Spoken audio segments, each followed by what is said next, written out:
Je pense que le scénario parfait d'une rencontre entre un chien et un autre congénère, c'est lorsque les deux chiens, ils vont se voir, ils se sentent, ils communiquent ensemble, peut-être qu'ils jouent ensemble pendant quelques minutes, et ensuite chacun de son côté revient vers le maître et ils repartent pour leur balade.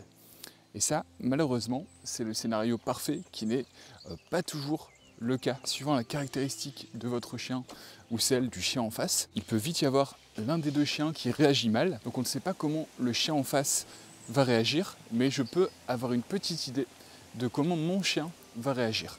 Et ça me fait penser à une citation de Sénèque qui disait, dans le courant du stoïcisme, qui disait qu'il y a ce que je contrôle et il y a ce que je ne contrôle pas. Et ce que je peux contrôler avec mon chien, c'est le niveau d'éducation que je lui donne, le niveau de socialisation que j'essaie de lui faire atteindre pour lui donner toutes les armes pour être le plus sociable possible. Et là, vous voyez, il pleut depuis quelques jours, la cascade est magnifique, les rivières se remplissent et donc très prochainement, on va pouvoir retourner se baigner avec Mia une fois que le beau temps sera revenu. Pour revenir au sujet de la sociabilisation, moi c'est un des plus gros problèmes que j'ai avec Mia. Autant elle va être très sociable avec les humains, mais il peut arriver qu'elle soit un petit peu craintive avec les autres chiens. Dans son comportement, il n'y a aucune réactivité, aucun risque de morsure. Par contre, il peut arriver qu'elle évite en fait le compagnon à quatre pattes qu'elle peut croiser. Donc qu'elle revienne à mes pieds et qu'elle me montre en fait qu'elle n'est pas à l'aise. Le deuxième point qui a été réglé il y a quelques temps, c'est qu'elle pouvait être un petit peu brusque, c'est-à-dire que tout de suite, elle voulait jouer, et sauf qu'elle n'avait pas conscience de sa taille. Et donc là, c'est elle qui faisait peur, surtout au petit chien en face, parce qu'elle avait beaucoup trop d'énergie. Ça a été réglé tout seul, puisque en vieillissant, elle s'est un petit peu calmée, et donc elle joue de manière beaucoup plus calme. Par contre, pour ce qui est de la crainte qu'elle peut avoir sur certains de ses congénères, là, il y a tout un travail qui a été fait, et qui est fait constamment, chaque jour, pour que j'essaie de la rendre la plus à l'aise possible lorsqu'elle rencontre un autre chien. D'ailleurs, pour ceux que ce sujet intéresse, je vous ai fait un document qui s'appelle « Les conseils de Sentier Canin ». Et sur ce document, je vais ajouter toutes les ressources que j'ai utilisées pour cette vidéo. Je vais également vous mettre les points importants à retenir pour que votre chien soit le plus sociable possible. Et il peut arriver que je rajoute également des informations parce que le document était trop long et que ça ne tenait pas dans une vidéo de 10 à 15 minutes. Donc l'objectif de ce document, c'est de vous aider à apprendre plus vite et à surtout pouvoir passer à l'action avec un maximum d'infos qui seront peut-être un peu plus détaillées que cette vidéo et qui vous permettront d'être plus efficace dans ce travail. Donc ce document, il est disponible en description de la vidéo. Et je pense que l'éducation positive, c'est un super outil qui a beaucoup aidé Mia à être beaucoup plus à l'aise dans ses relations avec les autres chiens. Et si je vous dis ça, c'est parce que au début, j'ai fait des erreurs dans l'éducation de Mia et je vois des maîtres qui font la même erreur aujourd'hui. C'est-à-dire qu'ils vont avoir un chien qui n'est pas sociable, donc soit il est réactif, soit il est craintif, soit il risque de mal réagir à la rencontre.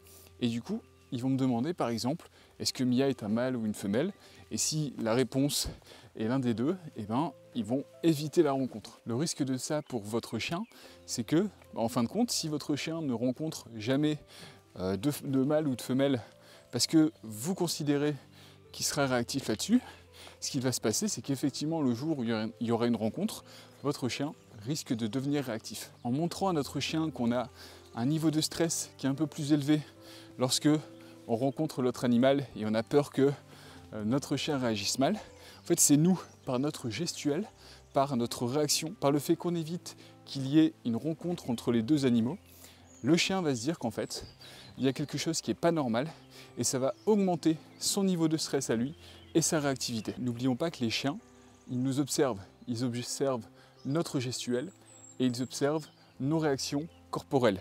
Des réactions corporelles qui peuvent être à peine perceptibles pour nous et qui pour eux le sont beaucoup plus. Il ne faut pas oublier qu'on a un héritage de primates et donc en tant qu'humain, on communique beaucoup par la gestuelle. C'est une clé de la relation avec les autres et pour les chiens, c'est exactement la même chose. C'est Patricia McConnell qui en parle dans son livre The Other End of the Leash. Elle explique que les chiens, ils sont excellents pour percevoir le moindre signe gestuel que leur maître va faire. Donc, le moindre petit mouvement que vous faites de stress, l'arrêt que vous pouvez faire parce que vous croisez un chien en face, le fait que vous teniez la laisse peut-être un peu plus fort, chacun de ces petits gestes peut amener à un grand changement de comportement de nos chiens. Et tout ça, c'est, je pense, parce que en tant que maître, on peut parfois ne pas avoir assez confiance en notre chien.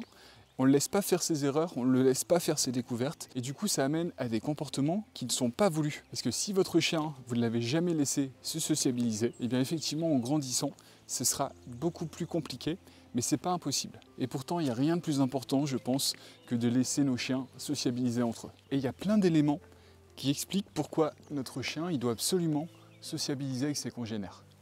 Le chien, s'il ne sociabilise pas, il n'apprendra pas les codes canins. Et donc il ne comprendra pas dans son interaction s'il est dans une période de jeu, de conflit, de mise en garde. Et il sera incapable d'interpréter en fait le comportement des chiens en face. En plus, si on arrive à le sociabiliser dès qu'il est chiot et à le faire rencontrer un maximum de chiens, qu'ils soient grands, petits, mâles ou femelles, le chien il va baisser drastiquement son niveau d'anxiété et de peur lorsqu'il voit d'autres chiens. Il sera donc aussi beaucoup plus facile à gérer, que ce soit en public ou en promenade, parce que s'il n'a pas l'habitude de voir d'autres chiens, il peut porter son attention uniquement sur le chien en face, ne totalement pas nous écouter, ou alors se mettre à aboyer, à tirer, mais en tout cas, son attention ne sera pas du tout sur nous et sur les commandes qu'on lui donne. Et en plus, s'il a été trop isolé, il y a de grandes chances qu'il soit réactif lorsqu'il voit un autre chien, qui développe de l'agressivité uniquement parce qu'il a peur et qu'il y ait de nombreux aboiements qui sont excessifs. Et en plus, toutes ces interactions qu'on peut lui offrir avec les autres chiens, c'est une source d'enrichissement cognitif et physique qui est énorme. Physique parce que s'il joue avec l'autre chien, ça va assurer qu'il soit en meilleure santé, qu'il n'y ait pas de surpoids. Donc ça va le dépenser. Et au niveau cognitif, c'est une vraie source d'enrichissement. Et il y a une étude qui a été faite par le Journal of Veterinary Behavior. Ça va entraîner moins de risques de léchage excessif, moins de mastication destructive et en plus de ça, une augmentation et une stimulation des facultés mentales du chien. Alors comment est-ce qu'on fait pour sociabiliser son chien s'il est chaud ou alors s'il est adulte mais qu'il n'a pas encore eu l'habitude de rencontrer beaucoup de congénères? Eh bien vous verrez que ce n'est pas si compliqué que ça et qu'il suffit de leur faire confiance. Tu viens, Mia? Alors, je ne sais pas si vous le voyez sur la vidéo, mais sur ce chemin de randonnée qui se trouve au milieu de la forêt, il y a de la brume un peu partout. On se croirait dans un film d'horreur. Donc pour revenir à la sociabilisation, attention Mia. Ouais. Pour revenir à la sociabilisation de notre chien, le premier conseil que je peux vous donner, c'est que dès que possible, vous lui fassiez rencontrer un maximum de ses congénères. Que ce soit des femelles, que ce soit des mâles, des bébés, des adultes, des vieux, des jeunes, peu importe. En fait, il faut qu'il ait l'habitude de voir tout type d'autres chiens. Et si votre chien a déjà des mauvais comportements, que ce soit avec les mâles ou les femelles, eh bien, il va falloir le réadapter au fur et à mesure, peut-être en commençant avec un chien en face qui sera assez doux, qui ne sera pas réactif, pour simplifier cette démarche. La deuxième étape pour réussir ce processus, c'est d'y aller progressivement. Donc comme je le disais, commencez par choisir les congénères. Ce sera beaucoup plus simple si le congénère en face, il est très sociable. Ça mettra votre chien dans de bonnes conditions pour qu'il apprenne à sociabiliser. Et là, votre travail à vous, ça va être d'apprendre à lire le comportement des chiens. J'avais trouvé un très bon article sur comment lire le comportement des chiens. Je vais vous le mettre dans les astuces de Sentier Canin en description de la vidéo. Mais il faut vraiment que vous arriviez à lire le comportement du chien pour savoir s'il est agressif, craintif, s'il a envie de jouer.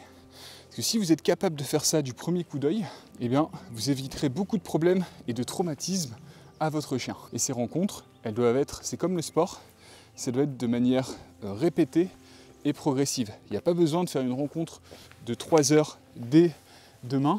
Il y a surtout besoin de faire des petites rencontres de quelques dizaines de minutes très régulièrement pour que le chien s'habitue à rencontrer des congénères. Et le dernier point, c'est de faire confiance à vos chiens. Faites-leur confiance parce que c'est lorsqu'on a tendance à les surprotéger qu'on les empêche de sociabiliser, de rencontrer, de faire des erreurs, d'apprendre. Et si vous leur faites confiance, vous verrez que les choses se passeront très bien. Voilà, c'est fini pour cette vidéo. Donc il recommence à pleuvoir, donc nous, on va continuer cette petite balade et on se retrouve demain pour la prochaine vidéo. Merci à nouveau pour tout le soutien que vous me donnez dans vos commentaires. Et moi je vous dis à demain.